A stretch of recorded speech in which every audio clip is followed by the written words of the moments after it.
Nunca, nunca pensé que una simple ventana podría volverse una amenaza directa contra mi cordura.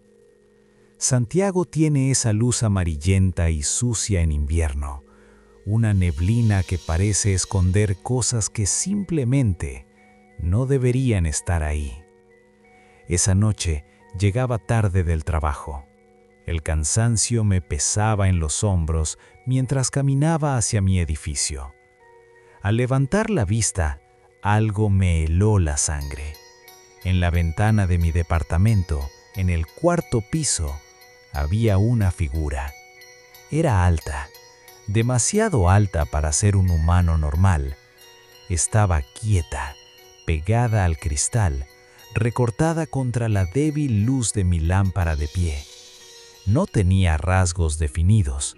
Era una mancha de vacío, una silueta de pura sombra que me observaba desde mi propio hogar. Me detuve en seco.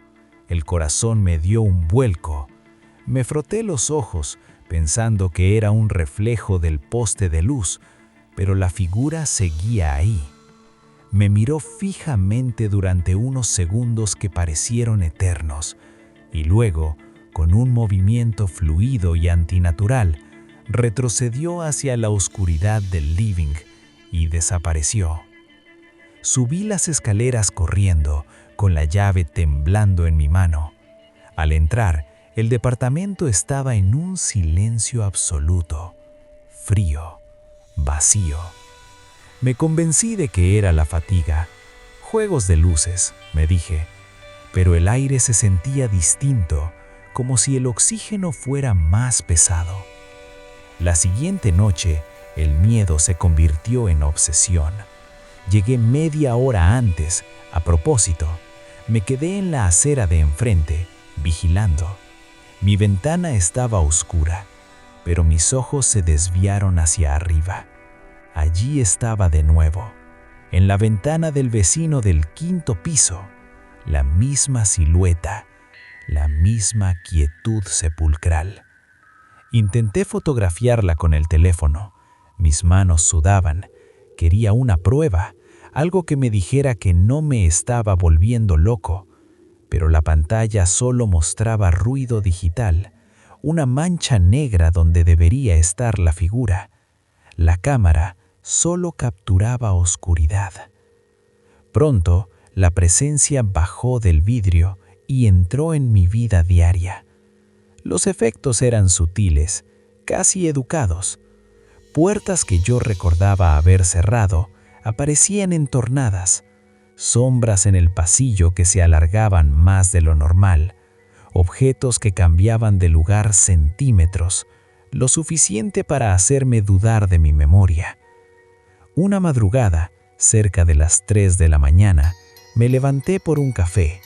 Me quedé frente a la ventana de la cocina, mirando el reflejo de la ciudad. De pronto, un frío ártico me golpeó la espalda, un escalofrío que me erizó cada vello del cuerpo. Giré lentamente. No había nadie.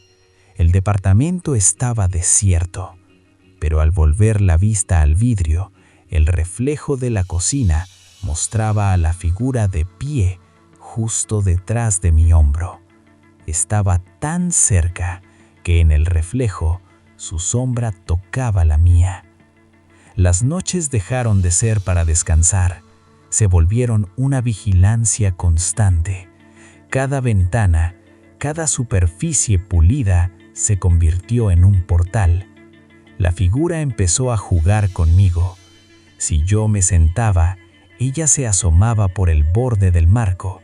Si yo caminaba, ella se movía por los vidrios de las ventanas contiguas, imitando mi paso, pero con un retraso de un segundo.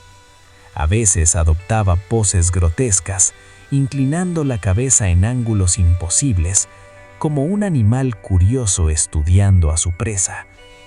El mundo exterior empezó a pudrirse bajo su influencia. Las luces del pasillo del edificio parpadeaban rítmicamente al verme pasar. El ascensor bajaba solo al sótano cada vez que yo intentaba subir.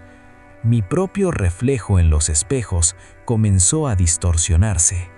Mis ojos se veían más oscuros, mi piel más pálida, como si la sombra estuviera filtrándose en mi carne.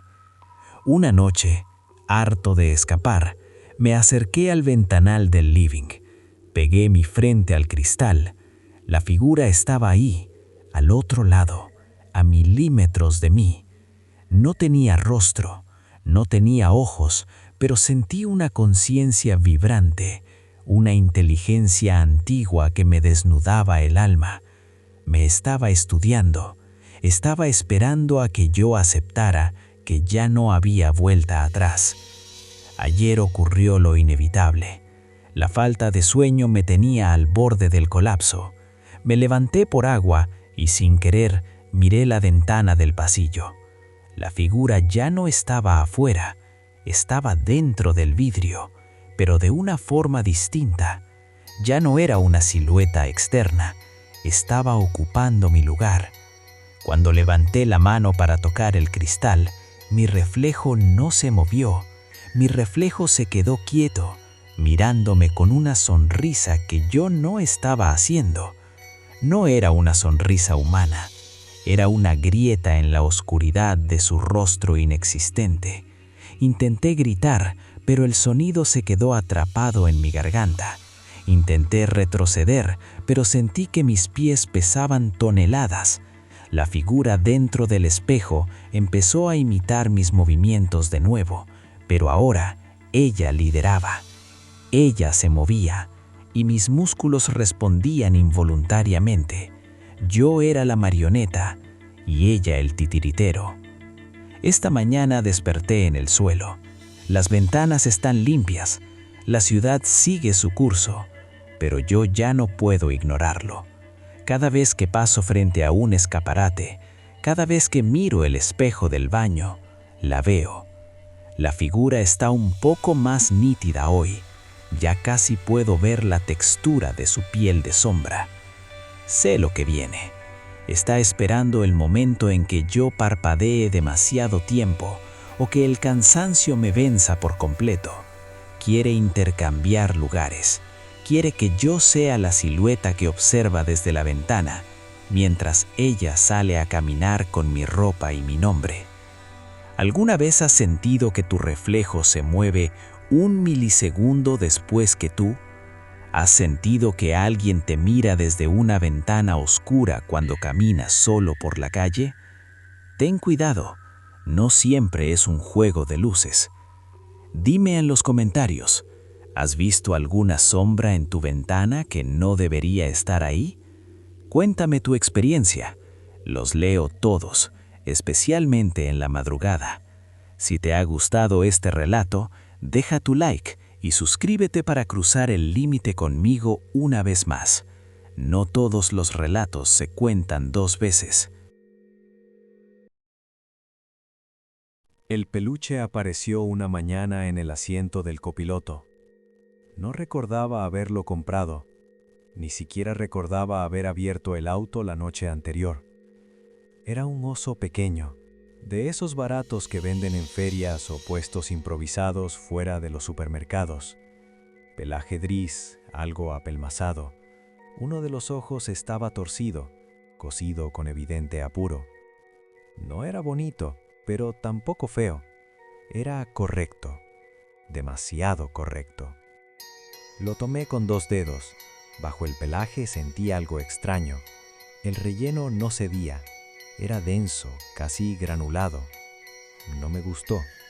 Lo dejé en el suelo del estacionamiento subterráneo, junto a una columna de concreto, esperando que alguien lo recogiera o que el personal de limpieza lo botara. Subí al departamento convencido de que no volvería a verlo. Ese fue el primer error. Vivía solo en un edificio antiguo del centro de Santiago. Pasillos largos, luces amarillas y un silencio que nunca es completo. Siempre hay algo sonando, una cañería, un ascensor cansado, una radio lejana imposible de ubicar. Es un silencio que pesa, que te hace sentir observado. Esa noche cenaba frente al televisor cuando golpearon la puerta. No fue fuerte, fue firme, educado. Abrí. El peluche estaba ahí, sentado contra el marco de la puerta, inmóvil, el mismo ojo torcido apuntando directo a mí. La costura del cuello se veía más tensa bajo la luz del pasillo. Miré hacia ambos lados. No había nadie. El silencio me devolvió mi respiración. Lo tomé. Pesaba demasiado para ser un juguete. No como algodón, sino como algo compacto. Algo que no se movía. Lo dejé sobre la mesa del living y cerré la puerta. Sentí un escalofrío que no tenía que ver con el frío.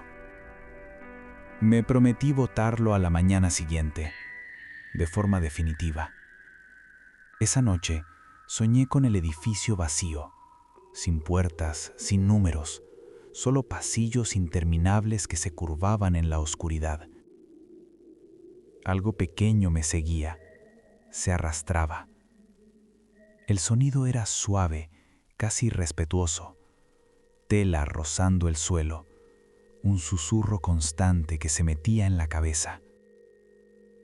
Desperté sobresaltado. El peluche ya no estaba en la mesa. Estaba sentado frente al televisor apagado, mirando la pantalla negra. La luz del amanecer deformaba su sombra. Por un instante parecía más grande. Sentí esa incomodidad absurda que surge cuando un objeto ocupa un lugar que no le corresponde. Una transgresión mínima, pero imposible de ignorar.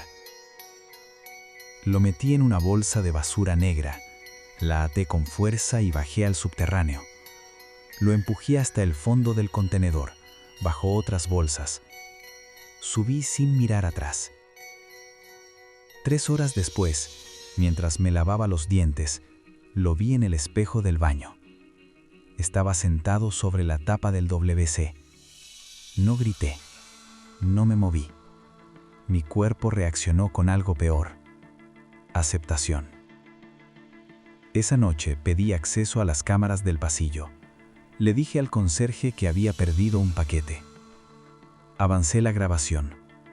A las 2:17 la puerta de mi departamento se abrió desde adentro, sola. A las 2:19 algo pequeño salió. No caminaba, se deslizaba. Nadie lo empujaba. No había manos, no había sombras. Un rato después, regresó. La puerta se cerró tras él. Desde entonces, el peluche empezó a cambiar de lugar cada noche. Nunca de día, nunca frente a mí. Aparecía donde yo había estado quieto por mucho tiempo, siempre mirando hacia donde yo miraba, como si aprendiera. Con los días noté algo más. Estaba más sucio, no de polvo, de uso. El brazo derecho tenía el pelaje aplastado. El ojo torcido parecía mejor alineado. Decidí hablar con la vecina del tercer piso. ¿Es gris?, preguntó. ¿Con un ojo malo? No respondí. Ese no se pierde, dijo. Se hereda. Me contó que en mi departamento vivió un niño enfermo. Dormía siempre con un peluche gris. Cuando murió, el edificio escuchó golpes durante horas. El peluche se quedó. Siempre vuelve, dijo, cuando alguien se queda solo. Esa noche no dormí. A las 3:12 escuché al arrastre. La puerta del dormitorio se abrió. El peluche entró. Se detuvo frente a la cama. Y entonces habló. No con palabras. El pensamiento entró en mi cabeza, frío y claro. No me mires cuando me vaya. Se dio vuelta y salió. A la mañana siguiente desperté en el sofá. La puerta estaba abierta. El peluche no estaba. Creí que había terminado, hasta que vi el celular. Una foto nueva. 03:15. Yo dormido en la cama, y en una esquina el ojo torcido mirándome. Han pasado meses. Ya no aparece, pero cada noche, Justo antes de dormir, siento el peso de algo pequeño sentándose al borde de la cama. No me muevo, no miro, porque entendí tarde la regla. Mientras alguien crea que está solo, el peluche siempre tiene dónde quedarse.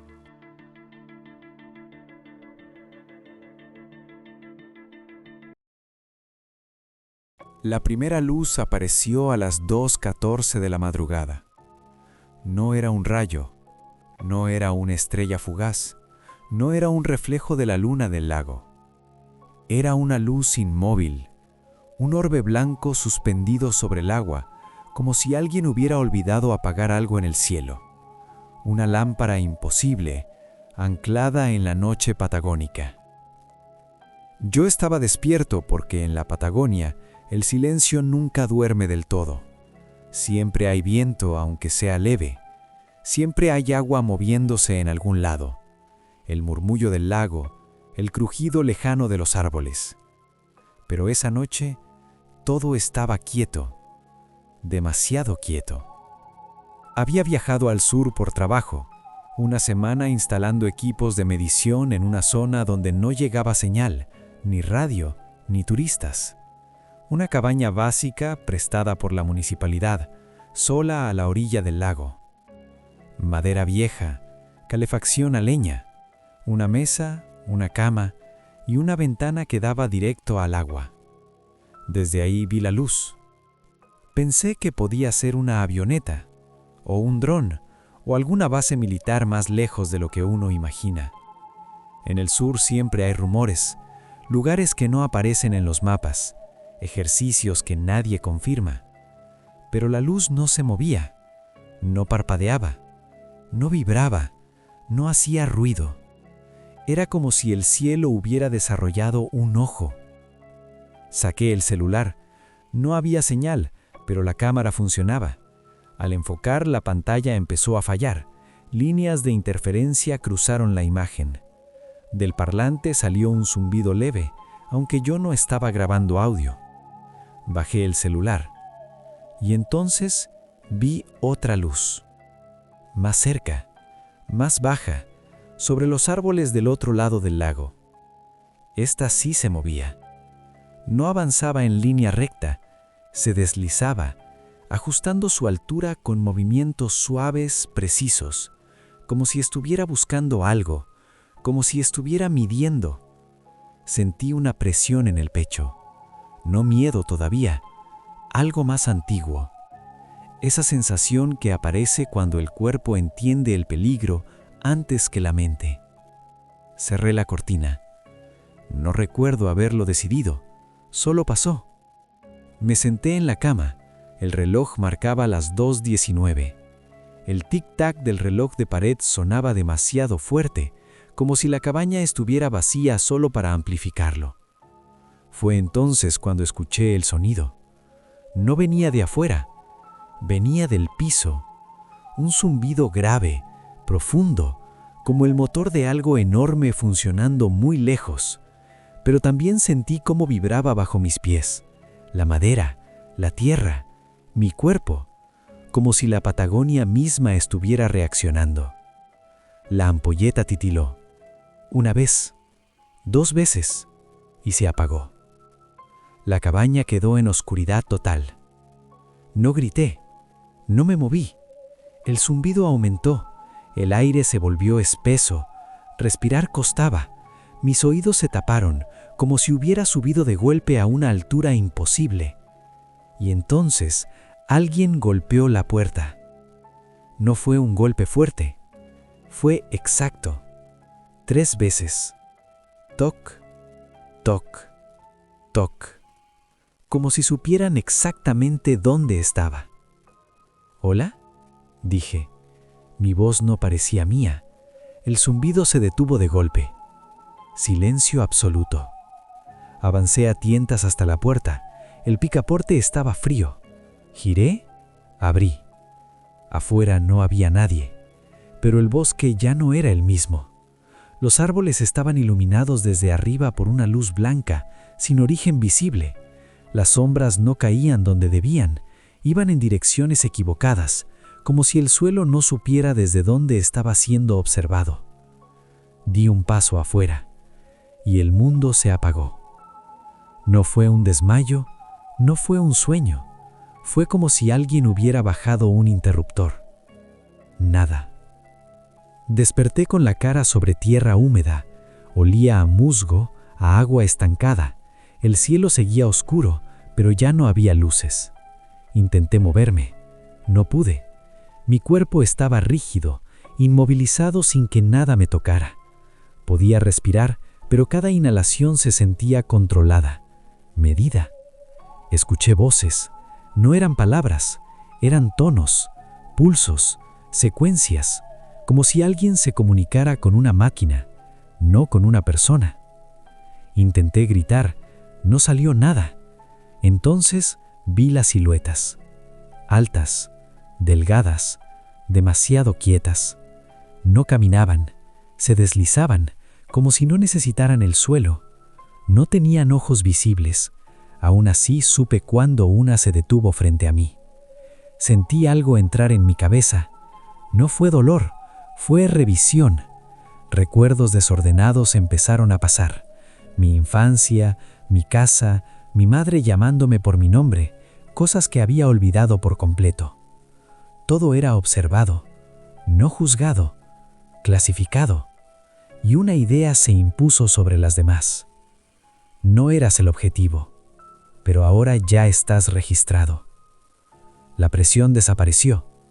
Desperté dentro de la cabaña, tirado en el suelo. La puerta estaba abierta. El amanecer comenzaba. El reloj marcaba 6:47. Habían pasado más de 4 horas. Mi celular estaba sobre la mesa, encendido. Había un video de 12 segundos. La imagen mostraba el interior de la cabaña, desde arriba, un ángulo imposible. Yo estaba de pie, inmóvil, mirando hacia la puerta. Y detrás de mí, apenas visible en la oscuridad, una sombra alta e inclinada hacia mi cabeza. Renuncié al trabajo ese mismo día. Volví a la ciudad. Intenté convencerme de que todo había sido estrés, aislamiento, sugestión, que la Patagonia le hace cosas a la mente. Pero hay algo que no puedo explicar. Desde esa noche, cada vez que estoy solo y se corta la luz, siento el mismo zumbido leve en los oídos y una certeza incómoda. No se trataba de llevarme, solo necesitaban saber dónde encontrarme. Si quieres seguir cruzando este límite conmigo, deja tu like y suscríbete al canal. No todos los relatos se cuentan 2 veces. Nunca pensé que un error tipográfico pudiera alterar algo más que un papel. Trabajo en un archivo municipal, en una oficina baja, sin ventanas directas a la calle. El edificio está en una zona vieja de Santiago, de esas donde el ruido de las micros y el caos del centro se apaga apenas cierras la puerta. Adentro, el aire siempre huele igual. Polvo húmedo, papel rancio y café recalentado que parece llevar décadas en la misma cafetera. Mi labor es simple, o al menos eso me repetía para no volverme loco. Digitalizar documentos antiguos, multas, actas, reclamos, certificados de defunción que nadie reclama. Mi mundo es una pantalla de luz azul rodeada de sombras. Escanear, revisar, subir al sistema. 8 horas diarias corrigiendo detalles que en teoría ya no importan a nadie. Fechas mal escritas por secretarios que murieron hace medio siglo. Nombres con una letra de más. Direcciones de calles que ya ni siquiera existen. Nada heroico, nada peligroso. Eso creía yo, mientras el escáner repetía su zumbido eléctrico una y otra vez. El primer día que pasó algo extraño fue con una multa de tránsito del año 2003. El documento físico, amarillento y con olor a tabaco viejo, decía una fecha, 14 de mayo. El sistema marcaba 17, un error mínimo. Cambié el 7 por el 4, guardé. El servidor emitió un clic seco que resonó en el silencio de la oficina. Seguí con el siguiente archivo. A la mañana siguiente, una mujer pidió revisar su historial. Estaba molesta, pero no alterada. Decía que esa multa nunca había ocurrido ese día, que recordaba perfectamente esa semana porque había estado en el sur visitando a su madre enferma. Le mostré el archivo corregido en la pantalla. El 14 de mayo brillaba con una nitidez artificial. Lo leyó en silencio. Sus pupilas se dilataron. Frunció el ceño. Se llevó una mano a la sien y cerró los ojos como si intentara sintonizar una radio llena de estática. «No. Sí», dijo al final. Su voz sonó más plana. «Tiene razón. Fue ese día. Me confundí. Mi madre enfermó después». No lo dijo convencida. Lo dijo como quien acomoda un mueble pesado en una habitación vacía. Como quien fuerza un recuerdo para que encaje. No le di importancia. Pensé que la memoria, después de todo, es el narrador más mentiroso que existe. Pero con los días empecé a notar un patrón. Cada vez que corregía algo manualmente, alguien volvía. No a reclamar, sino a dudar.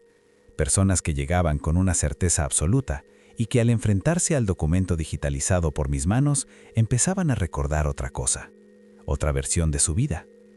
Nunca discutían el archivo, discutían consigo mismos. La duda inicial se transformaba en aceptación, una aceptación extrañamente tranquila. Una tarde, un hombre mayor murmuró, con la frente apoyada en el vidrio de la ventanilla: «Siempre fue así, ¿o no? Si el papel lo dice, entonces el que está mal soy yo». Sentí una incomodidad constante, como un zumbido en el oído. Revisé mis registros. Los cambios solo ocurrían cuando yo intervenía directamente.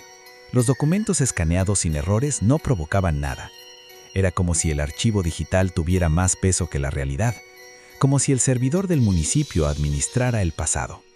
Una tarde de lluvia corregí la dirección de una denuncia vecinal de 1995, un número mal digitado.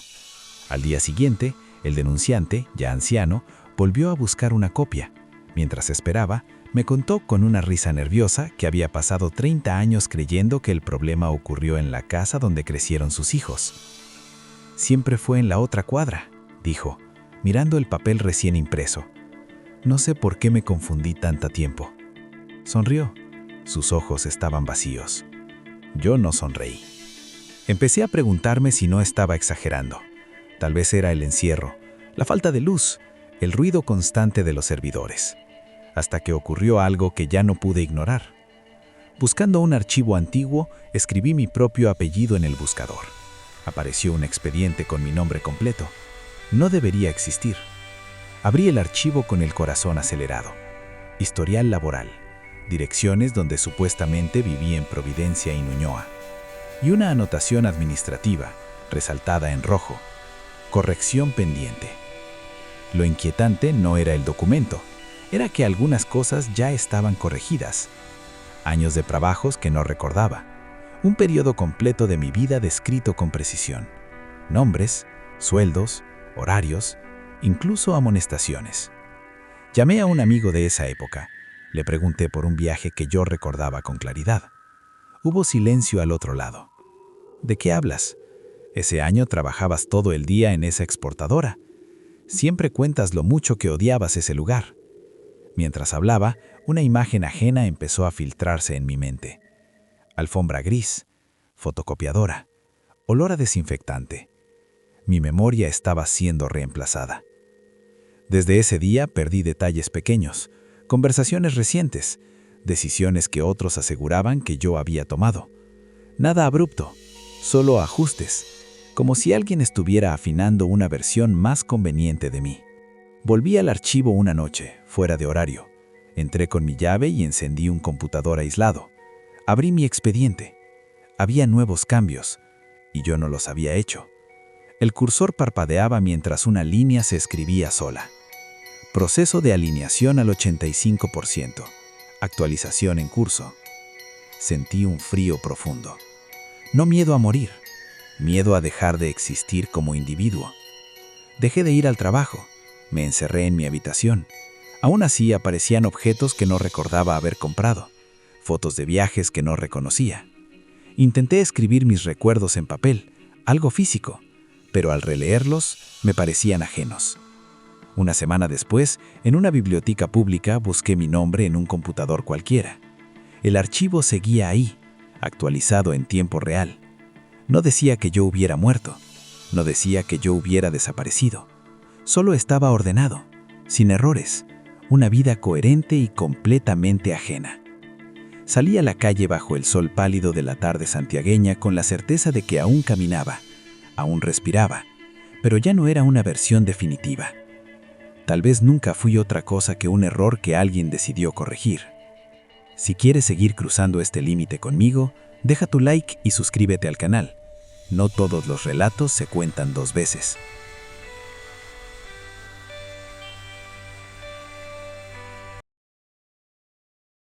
En la colonia Doctores, en Ciudad de México, las casas antiguas no hacen ruido por estar viejas, hacen ruido porque recuerdan. Caminar por esas calles al atardecer es sentir cómo el asfalto exhala un vapor pesado, cargado de décadas de historias que nadie quiso terminar de contar. Me mudé ahí por necesidad, con el presupuesto apretado y el tiempo en contra.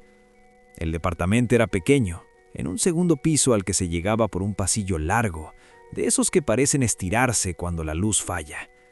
Las puertas eran de madera sólida, hinchadas por una humedad que no parecía venir de la lluvia, sino de los cimientos mismos. Era barato, ridículamente barato para estar a unos pasos del bullicio del centro. Cuando le pregunté al dueño, un hombre de piel curtida y ojos inquietos, por qué el precio era tan bajo, se limitó a encogerse de hombros mientras acomodaba un manojo de llaves oxidadas. Dijo que ahí la gente no se quedaba mucho tiempo. Antes de irse, ya con el contrato firmado y las llaves en mi mano, se detuvo en el umbral. Se giró lentamente dejando que la sombra del marco le cubriera media cara, y agregó algo que en ese momento me pareció un simple desvarío. Me dijo que no me quedara contando personas. Sonrió de lado, como si hubiera contado una broma privada. Yo también sonreí, por compromiso. No entendí nada, pero tampoco pregunté.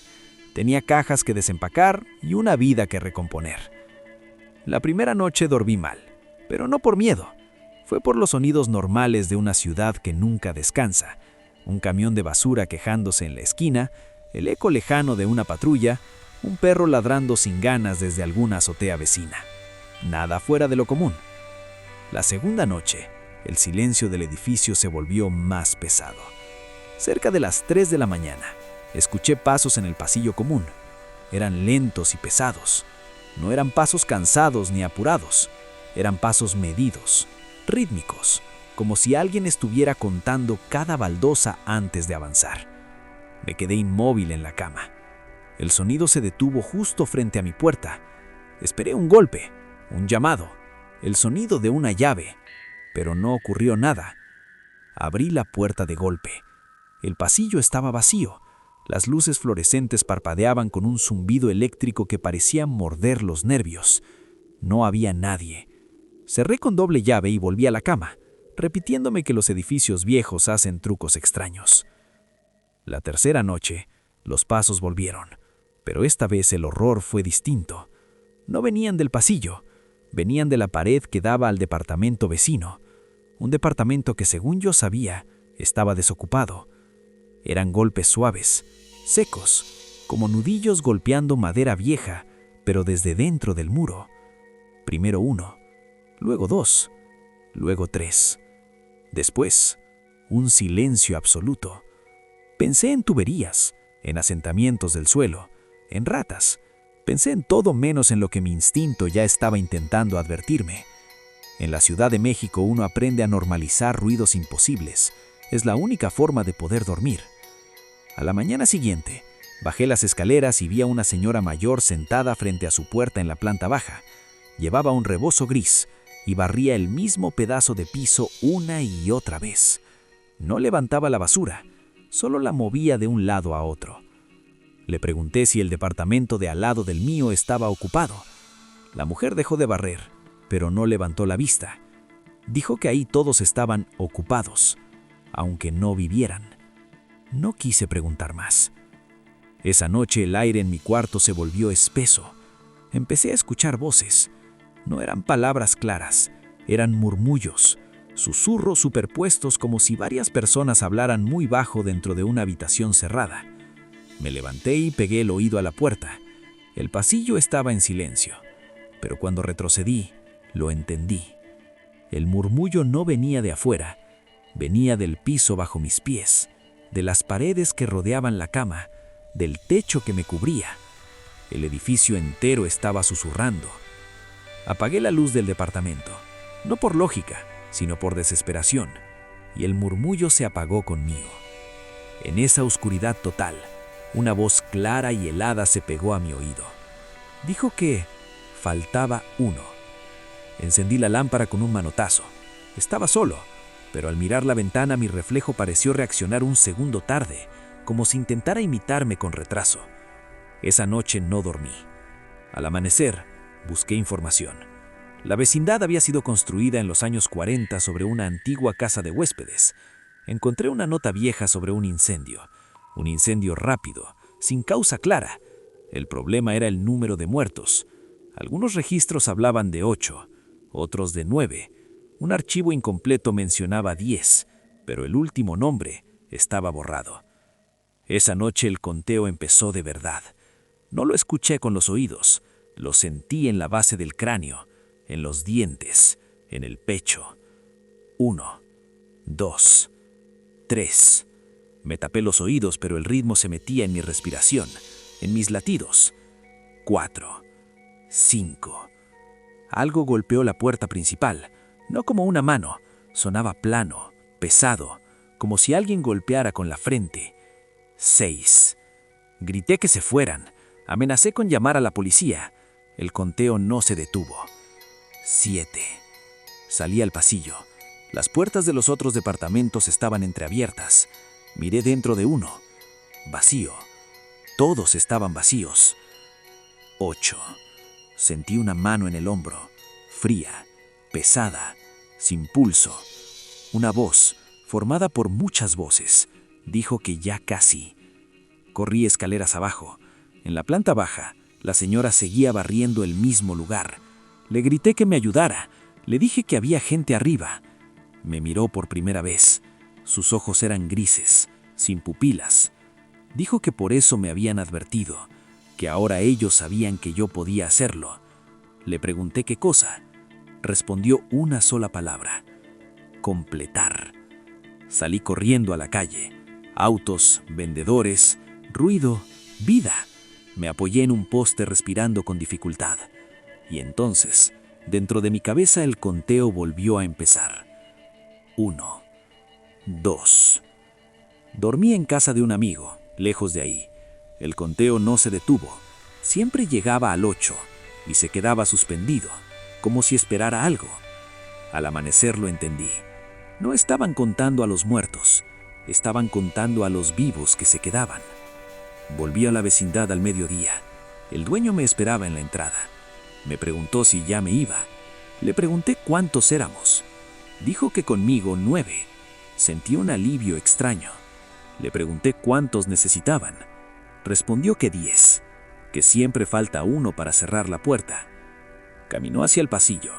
Detrás de mí el edificio pareció inhalar y el conteo, por primera vez en décadas, avanzó. 9. La voz que respondía en la radio. El corte de luz empezó a las 8 de la tarde, sin aviso. No fue raro. En el sur, durante el invierno, la electricidad siempre cuelga de un hilo delgado. Viento, lluvia, ramas viejas que ceden bajo el peso de la humedad. A veces basta con que el bosque respire más fuerte para que los cables terminen hundidos en el barro. Encendí una vela. La mecha tardó en prender, luchando contra el aire frío que se colaba por las rendijas de la madera. Dejé el celular sobre la mesa. Sabía que no tendría señal. La batería marcaba 32%, demasiado para desperdiciarla buscando una red que no existía. En este rincón del mundo, cuando la luz se va, el siglo XXI retrocede hasta desaparecer. Afuera, el campo estaba oscuro de verdad. No ese negro urbano que aún conserva reflejos lejanos, sino uno espeso, sin bordes, un negro que parece tener peso. La casa crujía con el frío, sonidos secos, rítmicos, como si los cimientos se acomodaran para dormir. o para despertar. Busqué la radio casi por costumbre. Era una radio vieja, de carcasa dura y dial analógico, heredada de mi padre. Él la usaba para escuchar noticias mientras ordeñaba, aunque llevaba años sin animales. Decía que mientras hubiera radio, uno no estaba completamente solo. Yo siempre pensé que era una manía. Esa noche, con el silencio apretándome los oídos, su manía empezaba a tener sentido. Giré la perilla. Primero estática. Un mar seco de ruido blanco llenó la cocina. Probé varias frecuencias sin esperanza. Música que se desvanecía, fragmentos de voces, interferencias que sonaban como arena golpeando vidrio. Nada claro. Estuve a punto de apagarla cuando escuché mi nombre. No fue fuerte, no fue dramático, solo una voz baja, casi tímida filtrándose entre la estática. ¿Sigues ahí? Me quedé inmóvil. El vello de mis brazos se erizó. Pensé que era una coincidencia, un locutor, una llamada cruzada, mi mente rellenando el silencio. Cuando todo queda a oscuras, la cabeza inventa cosas. Acerqué la radio al oído. El metal de la antena estaba helado. «¿Hola?», dije. Mi voz sonó pequeña. La estática se agitó un segundo, como si algo se moviera detrás. «Sí», respondió la voz. «Te escucho». Era masculina, cansada, sin acento claro. Sonaba cercana, demasiado cercana para venir de kilómetros de distancia. Sonaba como si estuviera al otro lado de la mesa. «¿Quién habla?», pregunté. Silencio. Pensé que la señal se había perdido cuando la voz volvió, más nítida. «Tú empezaste». Una corriente fría me recorrió la espalda. Debe ser una radioafición, algún vecino jugando. «No», respondió al instante, «no estoy jugando». Miré el aparato. La radio no tenía micrófono, era solo receptora. No estaba conectada a nada. Aún así la voz respondía en tiempo real. La cocina estaba igual que siempre, pero las sombras parecían más largas. La ventana era un pozo negro. «¿Desde dónde transmites?», pregunté. La respuesta tardó. «Desde dónde estás, solo que un poco antes». No entendí. «Eso no tiene sentido». «Todavía», corrigió. «No lo tiene todavía». El viento golpeó la casa. La vela parpadeó. Apagué la radio. El silencio fue inmediato, demasiado limpio. Esperé. Nada. Me dije que estaba cansado. El aislamiento, el frío, el bosque, todo se mezcla cuando uno vive solo. Volví a encenderla. «Sabía que volverías», dijo la voz, sin estática. Tragué saliva. «¿Cómo sabes eso?». «Porque siempre lo haces, cada invierno, cada noche así». «¿Quién eres? ¿Qué quieres?». «Eso no importa. Lo que importa es que no deberías estar solo esta noche». «Siempre estoy solo. Vivo aquí hace años». La voz guardó silencio. «No siempre», dijo al fin. «Antes hablaban más en esta casa». «Mi padre». «No sabes de qué hablas». «Claro que sé. Por ejemplo, sé que dejaste la puerta trasera sin llave». Giré la cabeza hacia el pasillo. «Aquí nadie cierra con llave. La dejaste sin llave porque saliste a buscar leña hace una hora y porque pensaste que el ruido del bosque taparía cualquier cosa». Sentí el aire volverse pesado. «¿Qué cosa?». La estática regresó, suave. Cualquier cosa que respondiera cuando no debía. Apagué la radio, abrí la tapa y le saqué las pilas. Las dejé caer sobre la mesa. Conté hasta 20. Nada. Me levanté para ir al dormitorio cuando escuché la voz otra vez. No venía de la radio, venía de atrás. «No sirve apagarnos, solo te deja con menos testigos». Me di la vuelta. No había nadie. La radio, sin pilas, estaba encendida. El dial brillaba con una luz ámbar imposible. «Tranquilo», dijo. «Aún no». «¿Aún no qué?». «Aún no me ves». El corazón me golpeaba el pecho. ¿Dónde estás? En la casa, en los lugares que no miras, en los segundos que pasas por alto. La vela se apagó sola. Quedé a oscuras. La radio seguía hablando. Te escucho desde antes del corte, desde antes de que encendieras la radio, desde que eras niño. Eso es imposible. También lo era que volvieras a vivir aquí, después de lo que le pasó a él. La imagen de mi padre sentado frente a esta radio me atravesó. Ojos abiertos, dial en silencio. No estoy loco, dije. No, respondió. Por eso puedo hablarte. Un crujido sonó en el pasillo, un paso lento. ¿Estás caminando?, pregunté. No, dijo. Eso lo haces tú. Yo solo ocupo el espacio que dejas. Otro crujido, más cerca. Mira la ventana, pidió. Me acerqué. Mi reflejo era apenas visible, y detrás de mí, algo estaba de pie. No tenía forma, no tenía borde. Era una ausencia más oscura que la noche. La radio habló una última vez, ahora con la voz de mi padre. Ahora ya sabes por qué nunca apagaba la radio de noche. La sombra avanzó un paso. La señal se cortó, y en el silencio absoluto entendí la verdad. La radio nunca transmitía. Escuchaba, y ahora era yo el que estaba respondiendo. Si quieres seguir cruzando este límite conmigo, deja tu like y suscríbete al canal. No todos los relatos se cuentan dos veces.